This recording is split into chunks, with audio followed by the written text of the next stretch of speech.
and welcome. My name is Palma Accardi, and you are watching Tidal Flooding Talk. We're here at the world-famous Irish pub in Atlantic City, as we are every Sunday night. And I'll tell you, you can really tell it's summer here in Atlantic City, not just by the temperature, but the crowd, and everyone's really lively and having a great time. Yeah, July 4th, weekend number 1. Good evening, I'm meteorologist Dan Skeldon. Beach concerts and casinos opening, Atlantic City's alive, and the Irish pub is alive, and we're joined by my former co-worker, and we're really excited she's taken her holiday weekend, number 1, off with us. Michele Brunetti-Post from the Press of Atlantic City. Thanks for being here. Hello there, it's great to see you again, and happy. I've always loved Michelle's reporting, a lot of environmental stuff, and weather's often linked, and we're going to kind of delve into a new series you're doing, and as always, you guys can join the conversation live. If you're in Atlantic City, you want to get out of the heat. It is air conditioned in here, kind of. Yeah. It's a little warm, but it's a lot cooler than outside. You can join the conversation online. But first, as always, I'm going to steal the first question from Palma this time, and that's just having Michele talk a little bit, about what you do and how long you've been doing it. Okay, well, I've been covering the environment about 2 years. I've covered just about everything from local government to everything from Ocean County down to Cape May County and in between. And I've lived in the area most of my life. So but I've always had a real interest in the environment. And about 3 years ago, I guess it was, my bosses came to me and said, "You finally get the environment beat," which I've been wanting for a long time. So I started covering a lot of wildlife issues, and slowly but surely it became really clear to me that the big environmental issue around here is sea level rise. Climate change feeds into that, but regardless of what you think about climate change, whether you think it's man-made or not, it really doesn't matter. What does matter is, for whatever reason, the climate's warming, that's causing sea level to rise, and we're dealing with the effects of it. And you kind of said it good in the fact that climate change is a controversial topic for whatever reason. We stay away from that, but we do stay, and we do really talk about every week the issues affecting South Jersey, the reality, and tidal flooding's happening more often, storms are happening more often, and we deal with the consequences of that. So I was gonna jump in, but you said it better than I could say it. So thanks, Dan. The other thing that one of the first times the subject came up when I was an environmental reporter, I was talking to Pete Dunn down at the Cape May Bird Observatory. And he was telling me about all the species that are having a really hard time nesting because of sea level rise inundating marshes too much. Birds like the harrier, the northern harrier, a raptor, the black rail, and other birds. And that was one of the first times I thought, geez, maybe it's not just an occasional flood that cuts off the Black Horse Pike into Atlantic City. Maybe this is way more widespread than that. And sure enough, it has turned out to affect everything all along the Bay Shore and all along the ocean coast. Absolutely. Now, the Press of Atlantic City has been bringing us news and event updates since 1895, and you've been there for not quite that long. Not quite that long. I mean, they've covered stories. I mean, this is the press from '62, the '62 storm. This was which I remember. You didn't report on this, but you're 4 years old. And of course, this was the biggest nor'easter. This is about as old as the first aid kit that we had a few shows ago. But I mean, press has always been covering, the stories that affect South Jersey, and also one of your new series, Rising Waters. Tell us a little bit about that. Well, we started off, we're doing the first Sunday of every month. We're doing a new topic related to sea level rise. So we started out with an introduction. Then we did a story about what it's like to live in some of these back bay areas, especially that flood frequently. What it's like to have to rearrange your life because your neighborhood might be flooded on any given high tide or new moon or a little bit of a storm coming. And then the third topic we looked at was hurricanes and how hurricanes are likely going to strengthen over time as the ocean continues to warm. One of the really surprising things to me when I started doing research on all this is how much heat, extra heat from the earth has been absorbed by our oceans. if the oceans weren't there and if they weren't as deep and huge as they are, we would be suffering a lot more from the extra heat we have trapped in Earth. The oceans have absorbed more than 90% of the extra heat since about 1970, according to NOAA. That's the National Oceanic and Atmospheric Administration. Now, this is not a political group. This is a very hardcore scientific group, and they're saying more than 90% of the excess heat in our planet is not in the atmosphere. It's been absorbed by the oceans. And the reason that that's a problem for sea level rise is, remember back in basic chemistry class, or even just when you're boiling water on the stove, if you have a lid on a pot of water and it starts boiling, the water rises, sends that pot lid off, because as water heats up, it expands. And that is actually happening to our oceans, which is a wild thought. The water is actually expanding with all that heat. And so even if it were the same amount of water in the ocean, it's going to rise with the expansion. But then extra heat is also melting land-based ice forms, as you know. Ice like on Antarctica, the glaciers out west. Glacier National Park will soon have very few glaciers left. And that water is being added to the oceans. And then here in what makes our area so different and really kind of a center point for sea level rise. Sea level rise is rising faster in the mid-Atlantic than other parts of the East Coast because our land is also sinking. And it has to do with the last ice age. There was all this ice just to our north pushing the land down and pulling us up. And as that ice melted over eons, that land started to come up and we started to go back down, and we're still sinking small amounts every year. So with those three things together, we're really in the bullseye of sea level. And the result is tidal flooding talk. Tidal flooding happening more often, and coastal residents having to adapt. Yes, times are changing. What are some of the ways that reporting has also changed over the years? I think we feel a real responsibility because warming is accelerating, sea level rise is accelerating, and I think we feel a real responsibility now in a way maybe we didn't before, because we can see how the effects could be pretty dramatic even by the middle of this century. Some of the statistics we're seeing, they only go out to about 2045, which is within the life of a 30-year mortgage. And some organizations are saying we could have a 2-foot sea level rise in our region within 30 years. So that kind of a sea level rise would make certain parts of our islands pretty uninhabitable. And so it's really incumbent on us to help people understand so that they can make better decisions about where to buy a home, about planning, financially, if they already have a home on an island that is in a very heavily flooded area, what they can do to mitigate damage, and maybe even have to plan to eventually phase that home out, which is a horrible thought for a lot of people, but for some people they are going to be faced with that. And that's kind of the third step. We do, tidal flooding talk. We've had a lot of our guests so far is number one, spreading coastal flooding awareness and what to do during floods. Number two, we talk a lot about raising homes that are vulnerable as well. Yes. And I guess the step you mentioned would be, hopefully not happening, but decades and decades from now, you don't know.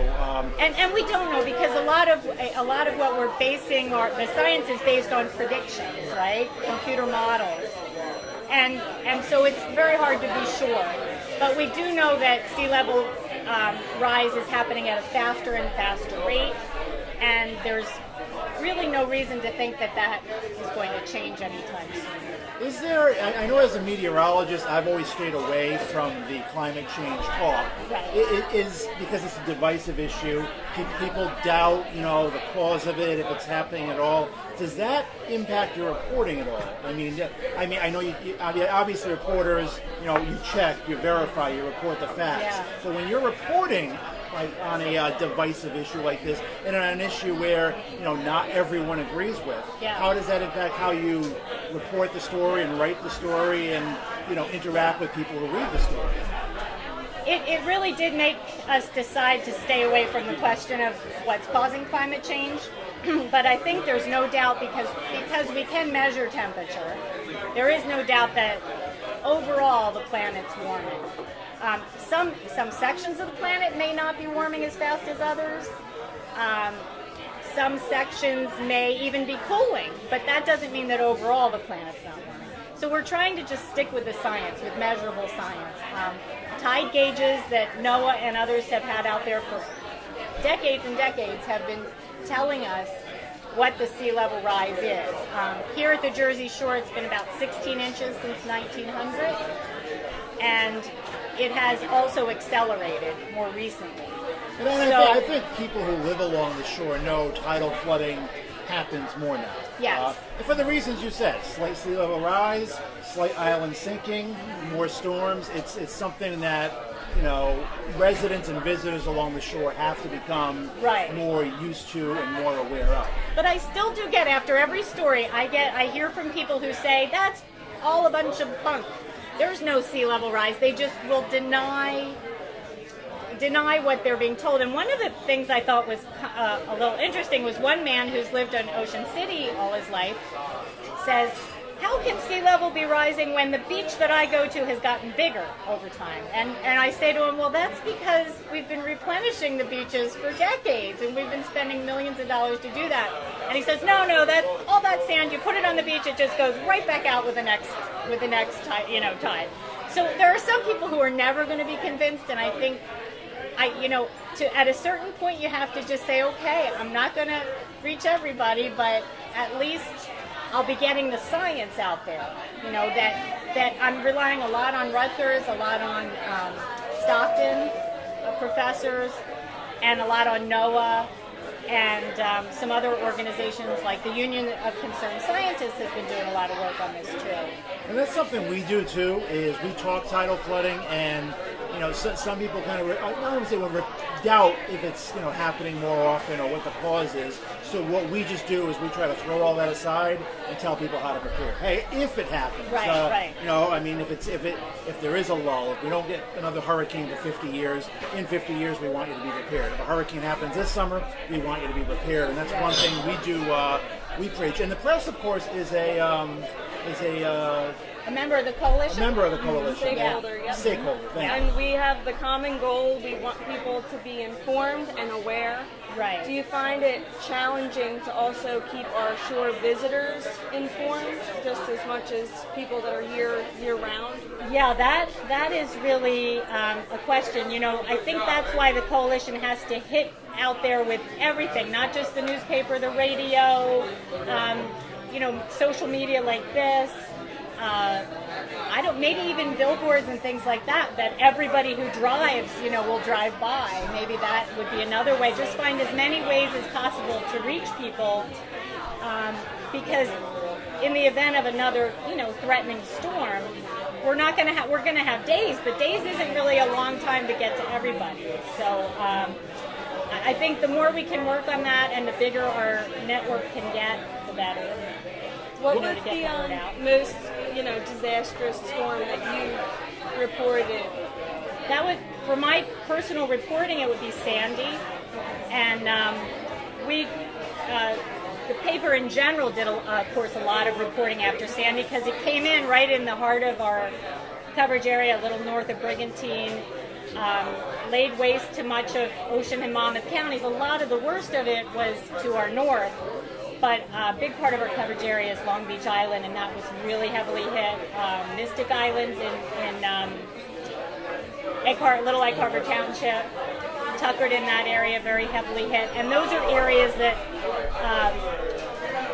are really looking they've taken some really important steps towards planning for the future. They're working with a group called New Jersey Futures to really get down to the hard questions of where should we be allowing development, where should we be discouraging it, where do we have to, in the long term, perhaps start thinking about moving folks inland.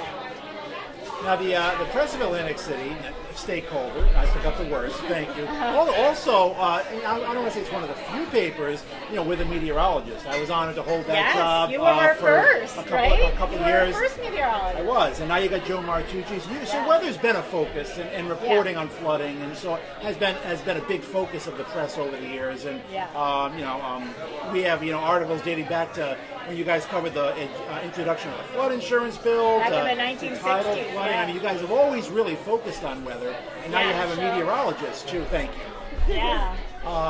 To focus on weather even more, which is, they say 99% of conversations begin with the weather, but South Jersey, obviously, weather's a big topic, and not just tourism, but we have a big agricultural industry a little further inland, Cumberland and Western Atlantic County, that rely on really knowing what the weather is as well. So, we're particularly weather dependent, I think. We are. I think it's great. I think more papers should have a meteorologist because it's such an important issue. And in South Jersey, especially kind of the tidal flooding capital of the Jersey Shore, and for the reasons you mentioned, tidal flooding happens here, almost more often than anywhere in the country. So yes. As a matter of fact, the Union of Concerned Scientists just came out. I don't know if you saw this study. New Jersey is second only to Florida in having the largest number and the most value in real estate at risk for what they call chronic inundation by 2045, and they define that as 26 times or more per year of high tide flooding in the streets and threatening properties. And I think we easily meet that criteria. And one of our goals is to actually get out there and report those 26 times per year when flooding is happening. So we're getting our rain gear ready. You'll be out there. You'll be out there. Okay. And we'll see some press reporters out there too. We'll be out there. Meteorologists. What are some upcoming topics on your Rising Water series that coming soon that you haven't actually published yet? The next one, we're going to look at real estate values in the areas that are most threatened. And from my preliminary analysis, those areas are actually rising in value still more than mainland and other areas that are not as threatened. So for whatever reason, people love to live right near the water. It's in our DNA, I think. It's where we came from, millions of years ago. Yeah. There is some insane number where it's like 60-something% of the entire population of the U.S. lives near the ocean. We just hug the coast. We do. We don't want to leave the coast. That's right. Yeah. And so that's why I say it's in our DNA. I literally mean that we're driven to live near water, biologically driven for some reason. So that's a very hard thing to fight. You can't just say to people, move inland, because people don't want to do that. And so hopefully in the next few decades, technology will help us, perhaps deal with this better and in a more affordable way. And we can still keep trying because people are always going to want to live here. And it's beautiful and we love it. We don't want to have to leave it. And, hopefully there's a way. Hopefully I think we we'll have figure to it out. adapt and spread education and awareness, and that's what we do every Sunday, 7 p.m. at the Irish Pub. Tidal Flooding Talk, brought to you by the New Jersey Coastal Coalition, whose goals are what we've been talking about all night is, mitigation and making life of visitors and residents along the shore a little more easy. So you can always join the conversation live. If you're streaming live on Facebook, you can ask us questions, and Dan will try to get to them. Justin Thomas, a regular viewer, nice to have you. And I always mean to do this earlier every week, and I never do because we get so caught up in our guest and conversation. Roger Cope, nice to have you guys. You on? Kristen Kaiser, Diane Kisney, a lot of people saying hello. Nick Tull, tomorrow is hot, Nick. Probably just as hot as today, and then the hot weather eases a little bit as we head into the 4th of July. Bob Polatsky from St. Augustine in Florida, right? It's St. Augustine in New Jersey. It's St. Augustine, Florida, which is just ahead of New Jersey, the only state ahead of New Jersey in flooding frequency and value. Yeah, and great. Okay, let's see. Vicky Hipman, nice to have you on. Jeff Whitaker, Joanne Parker, Stock Griffith, great show. Beechwood, New Jersey, nice to have you on. Scott. Hurricane season, Justin, looking average, but I think anyone here will tell you it only takes one. Because I think Hurricane Andrew in South Florida, which was a Category 5 storm, there were only 5 storms that year. So it was a quiet year. But if you ask the people in South Florida, it wasn't a quiet year. So and even just last year, it was fairly quiet in the beginning, right? It wasn't until August that all, broke loose with 3 big storms at once. We had Maria in Puerto Rico, and we had Irma in Florida, and then we had Harvey in Texas. Not in that order. But you're right, the peak of hurricane season, August and September. The tidal flooding is a year-round threat, and we are a year-round show. Every Sunday at 7 p.m. We do want to thank you for joining us this evening. Thank you for inviting me. It was really fun. We're brought to you by the New Jersey Coastal Coalition, and the Irish Pub and the Coalition would like to present you with an Irish Pub t-shirt. Oh, I love it. Thank you very much. You're welcome. Is there anything that we did not address that you wanted to mention about the press, about your reporting, or about the topic? Well, Joe Martucci, our meteorologist, and I did do a podcast on some of the some similar issues, but we covered some different things. That podcast is available on thepressofAtlanticCity.com. You just search for Rising Waters, and it'll bring up all of the stories, and it's attached to the stories, so people can read what we've already written and hopefully look for the future stories covering this topic every first Sunday of every month. You guys have great coverage online, and I mean, everything that goes in the paper and more is available online, right? Yes, it's the paper is limited, but online is not. You can do a lot more, have a lot more content. And this is we're told to do this every week, and I've never done this, so I'm excited to do this. You can follow us on Twitter, Instagram, YouTube. We have a YouTube channel where all of these videos are made public as well, and of course our website, NJ Coastal Coalition. And Facebook. Did you say Facebook? I did not say Facebook. Facebook as well. I'm rusty. It's my first time doing it, but all the platforms are there. As it's important with so many people on different platforms to get out there, and we try to get every platform covered. And our guest next week is to be announced, but if you do follow us on Facebook and Instagram, we will let you know who our guest will be next Sunday. And then July 15th, I can tell you, we hope to have Tom Lemaine here, who's a lifelong Atlantic City resident and former CBS 3 meteorologist, and you can hear him on the station Crew 93 radio. He's kind of done it all. Pilot, he's been into hurricanes, so he'll be on July 15th. But Michelle, thank you for being a great guest. Thanks. Great to see you again. Great to meet you. We'll see you guys back here next Sunday, 7 p.m. Good night.